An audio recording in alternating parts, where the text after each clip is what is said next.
You sit there wondering why some people effortlessly accumulate wealth, while you struggle for every dollar. You believe money comes from hard work, talent, or luck. But here's the forbidden truth. Nobody dares whisper. Money isn't earned. Money is won. It's a game with rules so hidden that most players don't even know they're playing. And while you've been taught to work harder, save more, and hope for the best, the real winners have been studying the rulebook you never knew existed. This game has been running for centuries, and you've been playing it blind. If you recognize this in your life, or know someone who has been through this situation, hit the like button on this video right now. And if you want to discover the strategies that true financial predators, subscribe to the channel and comment. I am ready, so I know you are different from because what comes next is not for everyone. Most people think money is about fairness. They believe the hardest worker gets rewarded. They imagine talent rises to the top. These are beautiful lies. They keep the game rigged against them. Because money isn't a meritocracy. It's a game of positioning, manipulation, and strategic warfare disguised as economics. Machiavelli understood this when he wrote that men judge generally more by the eye than by the hand. Appearance matters more than reality, and the money game is built entirely on appearances. The game has levels, and most people never progress past level 1. Level 1 is trading time for money.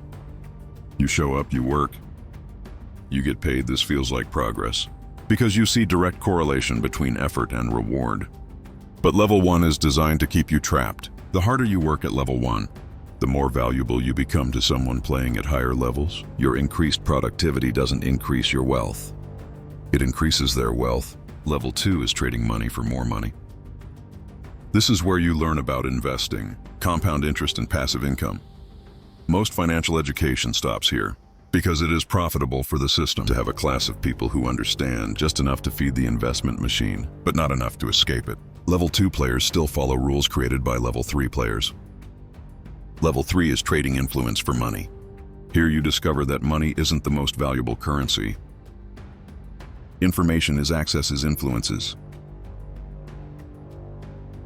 Level 3 players make money by controlling what level 1 and 2 players think, believe, and decide. They profit from your choices, without you ever realizing you're being guided. But there's a level 4 that most people never even glimpse. Level 4 is trading systems for money. At this level, you're not just playing the game, you're designing games. You're creating the rules that everyone else follows. You're rebuilding the systems that automatically transfer wealth from players at lower levels to players at your level. The first law of the money game is information asymmetry. While you're getting your news from social media and mainstream sources, the players are getting information before it becomes news. They know which stocks will rise before the announcement. They know which neighborhoods will gentrify before the construction begins. They know which industries will boom before the regulations change. This isn't insider trading. This is information positioning. They place themselves in rooms where decisions are made, not where decisions are discussed. Information asymmetry isn't just about having better data. It's about having data sooner, understanding it deeper, and acting on it faster. While you're reading about a trend, they created the trend while you're reacting to news. They planned the news while you're following expert advice. They paid the expert to give that advice. Every piece of information you receive has been filtered through systems designed to extract value from your response to that information. Most people react to information. Players create information. They plant stories, shape narratives, and manufacture trends that the masses then follow. While you're reading about a hot stock tip, they've already positioned themselves and are preparing their exit. By the time information reaches you, it has already lost its profit potential. That's why you stay broke. You're playing with yesterday's playbook in tomorrow's game. The second law is emotional arbitrage. Money flows from the emotional to the rational. Fear makes people sell low. Greed makes people buy high. Hope makes people hold losing positions too long. The players understand that every emotional decision creates an opportunity for those who remain detached when the market crashes and everyone panics. Players buy when euphoria hits and everyone's buying. Players sell. They profit from your emotions while you lose money to theirs. Emotional arbitrage operates at every level of the economy. Advertising creates artificial urgency to trigger impulsive purchasing. Sales techniques exploit social proof and fear of missing out. Credit systems profit from people's inability to delay gratification. Insurance companies profit from people's fear of unlikely catastrophes. Every emotional weakness becomes a profit center. For someone who understands how to exploit it systematically, this isn't cruelty. This is capitalism in its purest form. Every lottery ticket sold is a tax on people who can't calculate odds. Every payday loan taken is interest, paid by people who can't delay gratification. Every impulse purchase made is profit, flowing from the reactive to the strategic. If you're offended by this truth, you're exactly the kind of player the game is designed to harvest. The third law is leverage multiplication. Poor people trade time for money. Rich people trade other people's time, other people's money, and other people's energy for wealth. They understand that individual effort has a ceiling, but leveraged systems have no limits. One man can only work 24 hours a day, but one system can generate wealth 24 hours a day, using hundreds of people's efforts. That's why employees stay employees and owners become wealthy.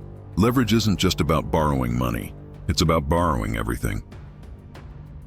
Borrowing attention through media, borrowing credibility through partnerships, borrowing distribution through networks, borrowing expertise through hiring the players. Stack leverage on top of leverage until small inputs create massive outputs. While you're focused on working harder, they're focused on working through others. True leverage means your wealth grows while you sleep. It means your income increases without your direct involvement. It means your systems produce value, even when you're not personally producing anything. Most people think this is impossible because they've never seen it. But it's happening all around you. Every subscription service you pay for generates wealth for someone while they sleep. Every automatic payment you make funds someone else's leverage system. But leverage requires the fourth law: strategic positioning. You can't leverage what you don't control, and you can't control what you're not positioned to influence. This is why the wealthy buy assets that produce cash flow, rather than liabilities that consume cash. This is why they invest in systems rather than stuff. This is why they build networks rather than just skills. Position determines power. Power determines profit. Most people position themselves as consumers. They buy products, services, and experiences. Players position themselves as producers. They create products, designs, services, and manufacture experiences. The consumer pays, the producer profits. It's that simple. Every dollar you spend playing their game is a dollar they earn running their game. Strategic positioning means being where money naturally flows, not chasing where money currently is. It means positioning yourself in the path of inevitable trends, rather than reacting to current events. It means creating systems that benefit from other people's predictable behaviors, rather than hoping your own behavior produces unpredictable results. The fifth law is narrative control. Money doesn't flow to the best product. It flows to the best story. People don't buy what something is. They buy what they believe it represents. Tesla isn't just a car company. Apple isn't just a technology company. Nike isn't just a shoe company. They're selling identities, aspirations, and tribal membership disguised as products. Narrative control means controlling how people think about money itself. The middle class believes money comes from jobs. The wealthy know money comes from ownership. The poor believe money is scarce. The wealthy know money is abundant for those who understand the rules. These aren't just different strategies. These are different realities created by different narratives. The most powerful narratives are invisible. They feel like common sense, natural law, or moral truth. The narrative that hard work leads to wealth is invisible. To most people, it feels obviously true. But it's a narrative that serves the interests of people who profit from your hard work. The narrative that you should save for retirement assumes ULL. Never build systems that eliminate the need for retirement. These narratives keep you playing small while others play large.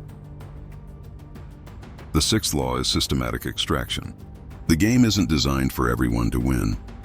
It's designed for wealth to flow consistently from many to few. Every system has extraction points. Banking extracts through interest and fees. Insurance extracts through premiums and deductibles. Retail extracts through markup and financing. Employment extracts through the difference between value created and wages paid. Players don't fight these systems. They position themselves as extraction points. They become the bank that collects interest, the landlord that collects rent, the business owner that collects profit margins, the investor that collects returns. They understand that systematic extraction is more reliable than individual effort. Systematic extraction is everywhere once you learn to see it. Every app you use extracts data that gets sold to advertisers. Every social media platform you use extracts your attention to sell to the highest bidder. Every service you subscribe to extracts recurring revenue that funds the company as growth while your participation remains the same. You're not just a customer, you're a component in wealth extraction systems. The seventh law is controlled scarcity. Nothing valuable is actually scarce. Diamonds aren't rare. Elite education isn't limited by classroom size. Investment opportunities aren't restricted by availability. Scarcity is manufactured to maintain price and exclusivity. Players create artificial scarcity around their offerings. While accessing abundance for themselves, they limit access to opportunities, information, and networks to keep prices high and competition low. While you're told there isn't enough to go around, they're creating abundance behind closed doors. This manufactured scarcity keeps you competing for scraps, while they feast on the surplus. Controlled scarcity operates through gatekeeping. Universities limit enrollment not because they lack capacity, but because exclusivity maintains prestige and price. Investment opportunities are restricted to accredited investors, not because others couldn't afford the risk, but because limiting access maintains returns for insiders. Job markets claim there's a skills gap, while simultaneously requiring years of experience for entry-level positions. The eighth law is exit strategy supremacy. Every game has an ending. Players know when to quit, how to quit, and what to do next. They don't hold positions forever. They don't chase trends indefinitely. They don't stay loyal to losing strategies. They have predetermined exit points and stick to them. Regardless of emotion, most people enter positions without exit strategies. They buy stocks and hope they go up. They start businesses and assume they'll succeed. They make investments and expect positive returns. Players enter every position knowing exactly when and how they'll exit. This prevents them from riding winners too long and losers too far. Exit strategy supremacy also means having multiple games, running simultaneously while you're focused on succeeding at one thing. They're building portfolios of opportunities. When one game ends, they're already positioned in the next game. When one income stream dries up, 3 others are growing. When one investment peaks, they're already moving capital to the next opportunity. But here's the darkest truth. The money game is rigged, and it's supposed to be. It's not a bug in the system. It's a feature the game is designed to concentrate wealth among those who understand the rules, while extracting wealth from those who do you end. Your financial education taught you to be a good player in someone else's game. It never taught you to create your own game. Every mutual fund fee you pay funds the wealth management industry. Every mortgage payment you make funds the banking industry. Every insurance premium you pay funds the risk management industry. You're not building wealth. You're funding other people's wealth-building systems. And the beautiful part is that they've convinced you this is normal, fair, and the only way. The players laugh at concepts like work-life balance because they understand that balance is for employees, not owners. They laugh at retirement planning because they're building systems that generate wealth, regardless of their personal involvement. They laugh at saving money because they're creating money through leverage and positioning. This isn't a criticism of their character. This is recognition of their strategy. They've mastered a game that most people don't even know exists. And while you're trying to win at checkers, they're playing 3-dimensional chess with pieces you can't even see. The game rewards those who study it, master it, and ultimately transcend it. It punishes those who ignore it, fight it, or pretend it doesn't exist. Every day, you don't understand the game is another day. The game extracts value from your ignorance. Every decision you make without considering the game dynamics is a decision that serves someone else's game strategy. Now you face a choice. You can reject this information, call it cynical or unfair, and continue playing by rules that keep you losing. Or you can accept that money is indeed a game, learn the real rules, and start playing to win. Instead of playing to participate, the game doesn't care about your feelings. It only cares about your positioning. If you're ready to stop being prey and start becoming predator, if you're ready to learn the advanced strategies that separate the winners from the wishers, then subscribe to this channel. Because what I've shared today is just the foundation, the real secrets, the dangerous knowledge. The strategies that transform financial reality, those come next, but only for those who prove they're serious about the choice is yours. Stay in the game as designed or design your own game.